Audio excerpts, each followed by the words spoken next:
Break બાદ આપનું સ્વાગત। પાટીદાર આગેવાન અલ્પેશ કથિરિયા સામે ફરિયાદ દાખલ થઈ છે, જેમાં પતંગના ભાવ બાબતે યુવકને તેણે માર માર્યો હતો તેવો આક્ષેપ કરવામાં આવ્યો। અલ્પેશના ભાઈ મિલનને યુવક સાથે ઝઘડો થયો હતો અને બાદમાં અલ્પેશ કથિરિયાએ પહોંચીને માર માર્યાનો આક્ષેપ કરવામાં આવ્યો છે। મનીષ વધુ અપડેટ સાથે જોડાઈ ગયા છે।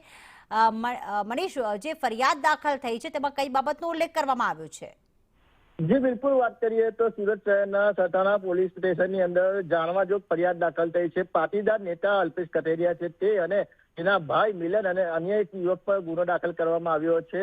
સમગ્ર મામલાની વાત કરીએ તો જે મિલન છે, અલ્પેશ કથિરિયાનો ભાઈ છે, તેને પતંગની દુકાનનો સ્ટોલ ખોલ્યો હતો। આ દુકાન પર ગ્રાહક આવ્યા હતા અને બાદ જે અલ્પેશ કથિરિયા અને અન્ય એક યુવક આવ્યા હતા અને આક્ષેપ કરવામાં આવ્યો છે કે તેને માર માર્યો હતો। સમગ્ર મામલે જે ભોગ બનનાર યુવક છે તે સરથાણા પોલીસ મથકે પહોંચ્યો હતો અને જાંગારી પોલીસ ફરિયાદ નોંધાવી હતી। જાંગારી સરથાણા પોલીસે એનસી ફરિયાદ દાખલ કરી છે અને હવે એક કેસની અંદર વધુ તપાસ હાથ ધરવામાં આવી રહી છે। જી આભાર મનીષ, તમામ વિગતો માટે।